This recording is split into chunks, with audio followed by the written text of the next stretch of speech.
Hello guys and welcome back to this YouTube channel, and in today's video I will be reviewing the 2019 Australian Grand Prix. So let's get straight into it and let us start with our race winners. Mercedes and Valtteri Bottas utterly dominated the event. Their car suits Albert Park so well, and with Valtteri Bottas, well, what can you say, he dazzled towards victory, utterly dominant. That has to be right up there in terms of his greatest drives. But for Lewis Hamilton, it wasn't his greatest day. He lost out on the start and from there on he was just isolated. However, the reason why Bottas won by a massive 20 seconds was the fact that Hamilton picked up floor damage on lap 4. And although I still think Bottas would have won because he got ahead at the start and Albert Park is such a difficult track to overtake in, he definitely would have been right up there. But what a horror from Ferrari. They came home P4 and P5 and 1 minute behind the race winner. And yes, I know Albert Park has never been a Ferrari circuit, but that's just not good enough. They pitted Vettel way too early and that showed with his pace at the end of the race. He was nowhere and just a sitting duck. And Charles Leclerc was not spectacular. He struggled at the start, and although he did finish right behind Seb at the end of the race, it just was not that great of a Grand Prix for him. And with the team orders, I know it's the first race and they shouldn't really be using it, but they just want Vettel.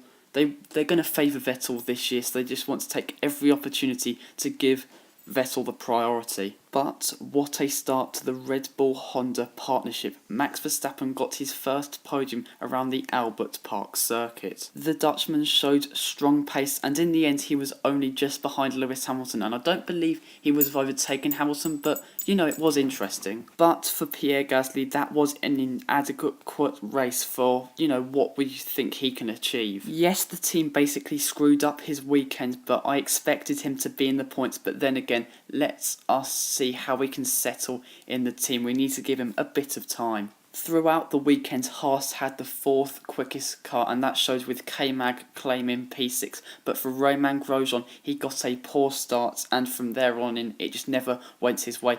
A slow pit stop, and then basically a loose nut forced him to retire. So it could have been better, but you know, 8 points is better than none.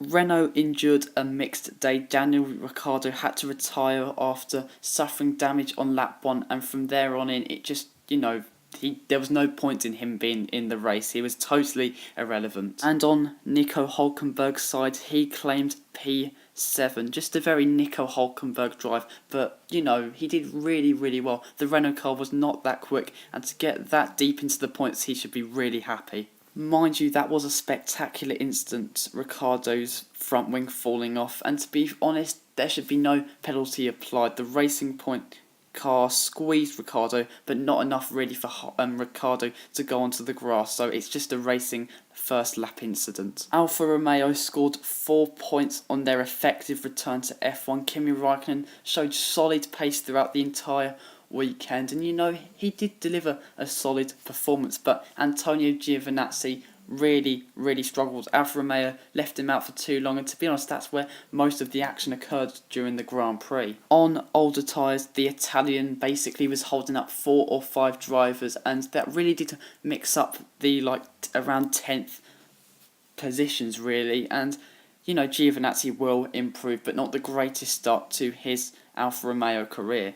After being poor in qualifying, Lance Stroll was really solid in the race, grabbing P9. And to be honest, it was basically a perfect juxtaposition for the two drivers. Lance Stroll benefited from Giovinazzi holding everyone up, going long in that first stint, and Sergio Perez did not benefit from it. So, you know, at least Racing Point did get some points in a very tight midfield battle.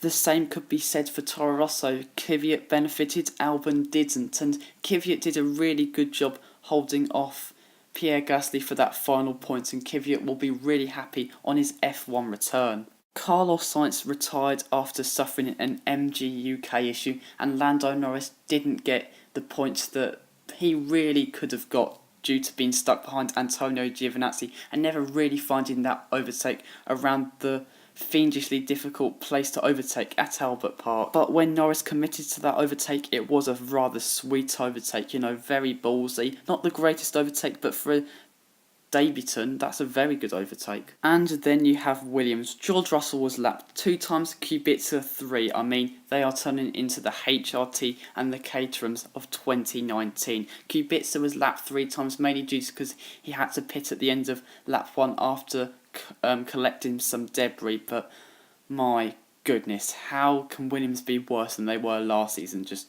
totally inadequate.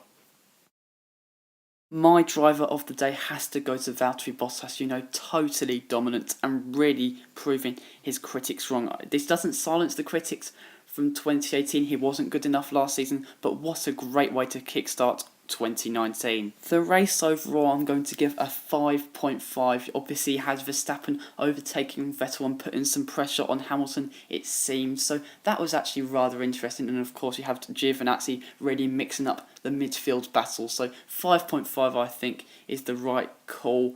About the level of last year's excitement at the Australian Grand Prix. But at least F1 has returned. But guys, that is it for today's video. Please like this video and subscribe to this YouTube channel. I really want to climb and really build upon the amount of subscribers we have gained in the past few days. So if we could keep that up, that would be brilliant. It would mean so much to me. But guys, yeah, that's all I have to say. And until next time, guys, see you later.